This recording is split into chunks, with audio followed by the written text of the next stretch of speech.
আমরা একটু সবাই মিলে একসাথে এক জায়গায় কিছুটা সময় কাটাবো। এখনো অনেকে এসে পৌঁছয়নি, আর কিছুক্ষণের মধ্যে তারাও আসবে। তো ভীষণ আনন্দ লাগছে। প্রথমত আজকে সবাইকে এক জায়গায় করতে পেরেছি, অনেক দিনের ইচ্ছে ছিল। তো সেই ইচ্ছেটা আজকে এই বসন্ত এসে গেছে, এই বসন্ত এসে গেছে এরকম একটা মুহূর্তে। আর 2 দিন মাত্র বাকি বসন্তকে আমাদের একদম গায়ে মাখিয়ে একদম বসন্তের সাথে মেখে যাওয়াতে। তো সেই 2 দিনের আগেই আমরা যে এভাবে একত্রিত হয়ে কিছু উপস্থাপন করতে পারবো, আমরা একসাথে এককভাবে গানে নাচে কবিতায়, সেটা সত্যি মানে একটা স্বপ্নের মতন ছিল। যে স্বপ্নটা আজকে আমার এখানে যারা রয়েছে, আমার সৃজনীরা, আমার সৃজনীর সকল বন্ধুরা, আমার ছোটরা, হ্যাঁ মায়েরা কিন্তু এখানে আমার বন্ধুর মতন। মানে কোনো অসুবিধা হলে আমি সবার সাথে খুব খুলে কথা বলি, তো সবাই আমাকে খুব সাহায্য করে। তো তাদের সবাইকে নিয়ে এত সুন্দর করে আজকে যে শুরু করতে পারবো, এটা আমার কাছে একটা বড় পাওনা। তো আর বেশি সময় নষ্ট করব না। আমরা বলেছিলাম যে আমাদের মধ্যে 2জন বিশেষ অতিথিকে আমরা আজকের দিনে পাবো। তো তারাও আমাদের মধ্যে এসে উপস্থিত হয়েছেন। তারা হলেন যে সুন্দরবন রেডিও আর্যের পক্ষ থেকে আমাদের সাথে রয়েছেন রিয়াদি এবং সৌমিক মুখার্জি, রিয়া মুখার্জি এবং আরজে সৌমিক মুখার্জি। তোমরা একটু একটু সামনে এসো, সবার সামনে এসো। আজকে এটাও কিন্তু আমাদের সৃজনীর জন্য, ছোটদের জন্য, আমার জন্য, তোমাদের সকলের জন্য একটা বড় পাওনা যে আমরা এই সুন্দর ছোট্ট আয়োজনে এনাদেরকে আমরা সাথে পেয়েছি। তাই প্রথমেই এনাদের কাছে আমরা একটু শুনে নিই যে এনাদের এখানে এসে মানে আসতে কোনো কষ্ট হয়নি, বা এখানে এসে শুরুটা কেমন লাগছে। তারপর তো এনারাই সম্পূর্ণটা আমাদের সাথে চালনা করবেন, আমরাও এগিয়ে চলবো। রিয়াদির হাতে এবং সৌমিকদার হাতে আমি মাইক্রোফোনটা একটু তুলে দিচ্ছি। প্রথমেই সকলকে অনেক অনেক শুভেচ্ছা এবং অভিনন্দন। তো প্রথমেই যেটা বলবো যে এখানে এসে ভীষণ ভালো লাগছে। নৈহাটিতে এমন ছোট ছোট বাচ্চাদের সাথে যে সময়টা আমরা কাটাতে পারবো, এটা ভেবেই প্রথমে ভালো লেগেছিল, এবং আজকে যে এখানে এসেছি তার জন্য ভীষণ ভালো লাগছে। এবং আমি শুনেছি যে এখানে বাচ্চারা সৃজনীদের কাছে যারা মানে কবিতা শেখে তারা পুরস্কৃত হয়েছে। কেউ ফার্স্ট সেকেন্ড থার্ড হয়েছে, 70%, 80% নাম্বার নিয়ে তারা পুরস্কৃত হয়েছে। এটা সত্যি শুনে খুব ভালো লাগছে। তোমরা আরো এগিয়ে যাও এবং সৃজনীদি এভাবেই বাচ্চাদের সুন্দরভাবে কবিতা প্রশিক্ষণ দিয়ে থাকুন, এবং আজকের অনুষ্ঠানটি সুন্দরভাবে পরিচালিত হোক, এটাই চাই। বেশি কথা বলবো না, আমরা সরাসরি অনুষ্ঠানে চলে যাব আজকে। এবং তোমাদের সকলকে অনেক অনেক অভিনন্দন এবং শুভেচ্ছা বাচ্চাদের আগামী দিনের জন্য। প্রথমেই জানাই সকলকে আগাম বসন্ত উৎসবের শুভেচ্ছা। বিশেষত ভালো লাগছে যে এত সুন্দর একটা উপস্থাপনা, সেটা সব থেকে বেশি মানে মনোমুগ্ধকর, এবং একটা মনোমুগ্ধকর পরিবেশের একটা সৃষ্টি হয়েছে। দিদি আমি শুনছিলাম যে উনি যে আবৃত্তি চর্চা করান ছোট ছোট শিশুরা, তার এই আবৃত্তি চর্চায় অংশীদার। যাই হোক, আর বেশি কিছু কথা বলবো না, যেটা উনি যেটা বললেন যে অনুষ্ঠানে সরাসরি ফেরা যায়। সেই কারণেই আমাদের শুরুটাও কিন্তু কবিতাই হবে। আমাদের এখানে গান আছে, নাচ আছে, সমস্ত অনুষ্ঠানের মধ্য দিয়ে আমরা আমাদের আজকের এই ছোট্ট আয়োজনের সন্ধ্যেটাকে আমরা সম্পূর্ণ করার চেষ্টা করেছি। কিন্তু তো আমরা কবিতা দিয়েই আমাদের আজকের অনুষ্ঠানটা শুরু করছি। আমরা প্রথমেই কবিতার জন্য ডেকে নিচ্ছি সোহিনীকে, সোহিনী চৌধুরী। সোহিনী চৌধুরীর একক উপস্থাপনার মধ্য দিয়েই আমাদের আজকের সৃজনীর বসন্ত এসে গেছে প্রথম পর্ব আমরা শুরু করছি। সোহিনী মঞ্চে চলে এসো। নমস্কার। কবিগুরু রবীন্দ্রনাথ ঠাকুরের লেখা কবিতা প্রশ্ন। মা গো, আমার ছুটি দিতে বল, সকাল থেকে পড়েছি যে মেলা। এখন আমি তোমার ঘরে বসে করব শুধু পড়া পড়া খেলা। তুমি বলছো দুপুর এখন সবে, না হয় যেন সত্যি হলো তাই। একদিনও কি দুপুর বেলা হলে বিকেল হলো মনে করতে নাই? আমি তো বেশ ভাবতে পারি মনে, সূর্যি ডুবে গেছে মাঠের শেষে, বাগদি বুড়ি চুবড়ি ভরে নিয়ে শাক তুলছে পুকুর ধারে এসে। আধার হলো মাদার গাছের তলা, কালি হয়ে এলো দিঘির জল। হাটের থেকে সবাই এলো ফিরে, মাঠের থেকে এলো চাষির দল। মনে করো না উঠলো সাঁঝের তারা, মনে করো না সন্ধে হলো যেন। রাতের বেলা দুপুর যদি হয়, দুপুর বেলা রাত হবে না কেন? নমস্কার। এরপর আমরা চলে যাব আরেকটি সুন্দর ছোট্ট কবিতায়। আমি আকশিথাকে ডেকে নিচ্ছি, আকশিথা গুহ। আকশিথা গুহকে আমি ডেকে নিচ্ছি। নমস্কার। কবিগুরু সুকুমার রায়ের কবিতা রায়ের গোপঠুরি। হেড অফিসের বড় বাবু লোকটি বড় শান্ত, তার যেন মাথার প্যামো কেউ কখনো জানতো। দিব্যি ছিলেন কোট মেজাজে চেয়ার খানি চেপে, একলা বসে ঝিমঝিমিয়ে হঠাৎ গেলেন খেপে। আটকে উঠে হাত পা ছুড়ে চোখটি করে গোল, হঠাৎ বলে গেলুম গেলুম আমায় ধরে তোল। তাই শুনে কেউ বদ্যিটাকে, কেউ বা হাঁকে পুলিশ, কেউ বা বলে কামড়ে দেবে সাবধানেতে তুলিস। ব্যস্ত সবাই এদিক ওদিক করছে ঘোরাঘুরি, বাবু হাঁকেন ওরে আমার গোপ গিয়েছে ছুরি। গোপ হারানো আজব কথা, তাও কি হয় সত্যি? গুজের তো তেমনি আছে কমে নিয়ে প্রতি, সবাই তারে বুঝিয়ে বলে সামনে ধরে আয়না। মনেও গোপ হয়নি চুরি, কখনো তা হয় না। রেগে আগুন তেলে বেগুন তেলে বলেন তিনি, কাউকে বেশি লাই দিতে নেই, সবাই চড়ে মাথায়। হাফিসের এই বাদরগুলো মাথায় খালি গোবর, গোপ জোড়াচ্ছে কোথায় গেল কেউ রাখে না খবর। ইচ্ছে করে এই বেটাদের গোপ ধরে ঘুমাচ্ছি, মুখ্যগুলোর মুন্ডু ধরে কোদাল দিয়ে চাচি। গোফকে বলে তোমার আমার গোফ কি কারুর কেনা, গোফের আমি গোফের তুমি তাই দিয়ে যাইছে না। নমস্কার। নমস্কার। কবি নবকৃষ্ণ ভট্টাচার্যের কবিতা কাজের লোক। মৌমাছি মৌমাছি কোথা যাও নাচি নাচি, দাঁড়াও না একবার ভাই। ওই ফুল ফোটে বনে, যাই মধু আহরণে, দাঁড়াবার সময় তো নাই। ছোট পাখি ছোট পাখি কিচিমিচি ডাকি ডাকি, কোথা যাও বলে যাও শুনি। এখন না কব কথা, আমি আছি শ্রীনলতা, আপনার বাসা আগে পুনি।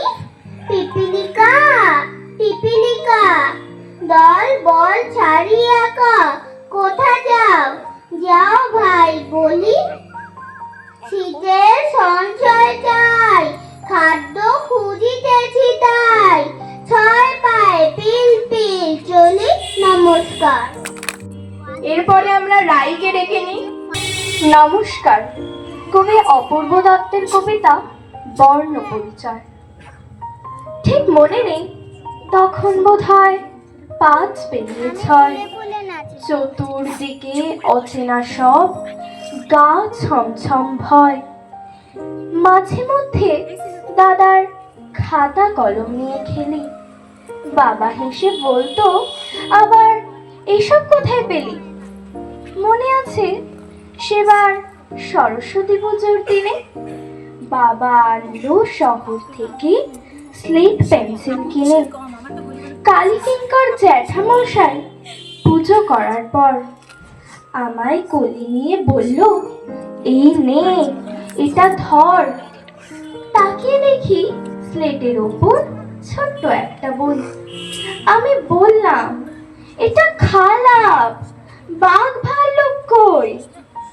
এই বইটাই দেখেছিলাম দাদার বইয়ের গাদায়।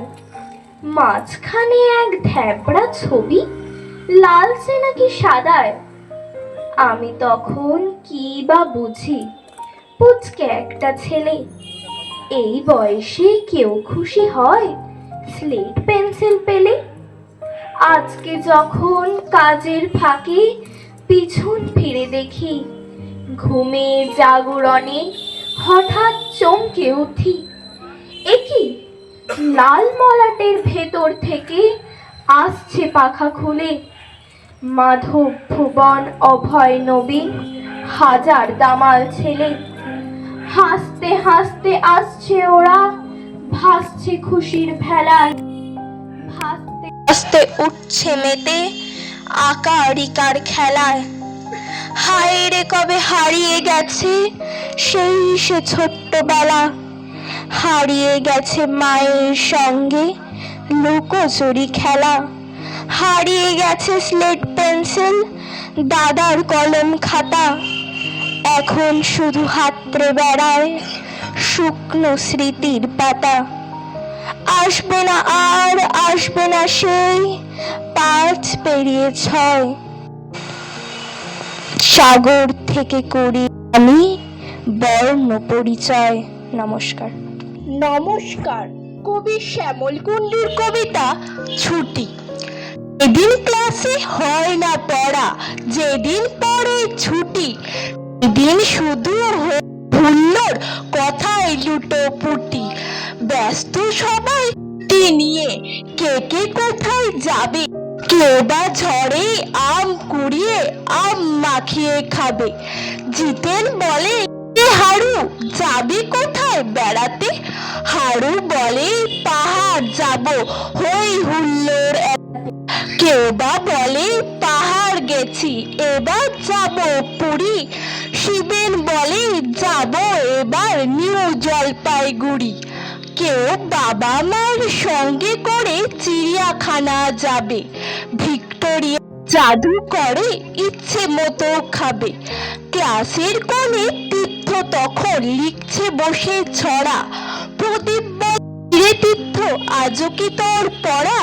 তীর্থ বলে ভাই মামার বাড়ি থাকি, মামি আমায় তাড়িয়ে দেবে পায় যদি সে ফাঁকি।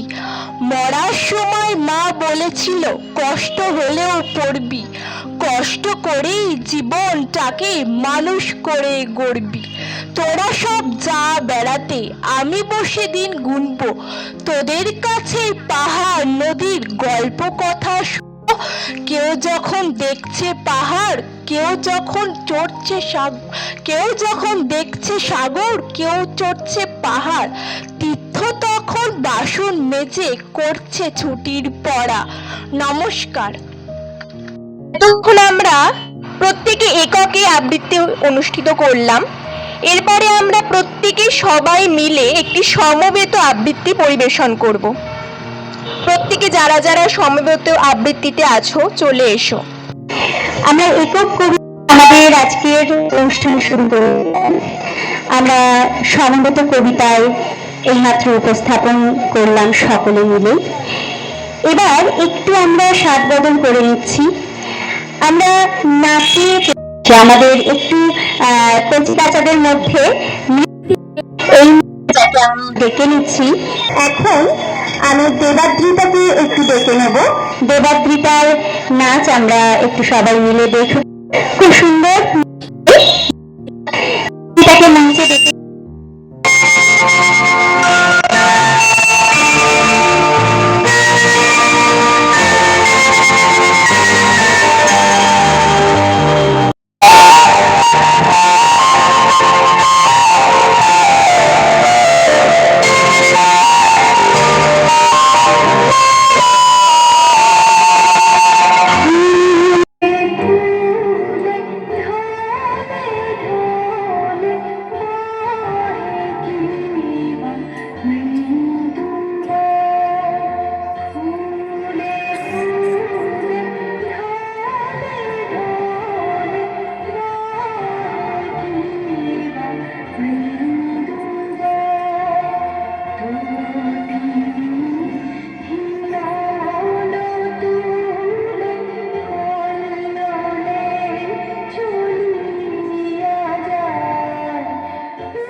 পরিবেশনা করেছে দেবাদ্রিতা। আমরা প্রত্যেকে মুগ্ধ হয়ে গেছি। একটু স্বাদ বদল করলাম, আবার ফিরে যাই আবৃত্তিতে। এবার আমরা ডেকে নেব অনিশকে। আমাদের ছোট্ট বন্ধু অনিশ এবার আবৃত্তি পরিবেশনা করবে। আমি ডেকে নিচ্ছি অনিশকে। নমস্কার, কবি সুকুমার রায়ের কবিতা আবল তাবল। আরে বোলা খেয়া খোল বেলা নাচিয়ে আয়, আইরে পাগল আবল তাবল মত্ত মাদল বাজি আয়, আয় যেখানে গানে নাইকো মানে নাইকো চুর, আইরে যেটাই উদার হাওয়ায় মন বেঁচে যায় কোন শুধু, আয় খেপা মন গুজিয়ে বাদন জাগিয়ে নাচন তা দিন দিন, আয় বেয়ারা ইশারা নিয়ম হারা হিসাবুন, আজ গুবিচল বেটে বেটা বাদবুন মাতার আইরে তবে ফুলের বেবে অসম্ভবের ছন্দেতে। নমস্কার। আরেকটি ছোট্ট ফুলকে, ছোট্ট তানিশাকে আমরা ডেকে নেব এবারে। কবিগুরু রবীন্দ্রনাথ ঠাকুরের কবিতা ফুল। কাল ছিল ডাল খালি, আজ ফুলে যায় ভরে, বল দেখি তুই মালি হয় সে কেমন করে, গাছের ভিতর থেকে করে যাওয়া আসা, কোথা থাকে মুখ ঢেকে, কোথা যে ওদের বাসা, থাকে ওরা কান পেতে লুকোনো ঘরের কোণে, ডাক পড়ে বাতাসেতে কি করে সে ওরা শুনে, দিদি আর সহে না যে মুখ মেজে তাড়াতাড়ি, কত রঙে ওরা সাজে চলে আসে ছেড়ে বাড়ি, ওদের সে ঘরখানি থাকে কি মাটির কাছে, দাদা বলে জানি জানি সে ঘর আকাশে আছে, সেথা করে আসা যাওয়া নানা রঙা মেঘগুলি, আসে আলো আসে হাওয়া গোপন দোয়ার খুলি। নমস্কার।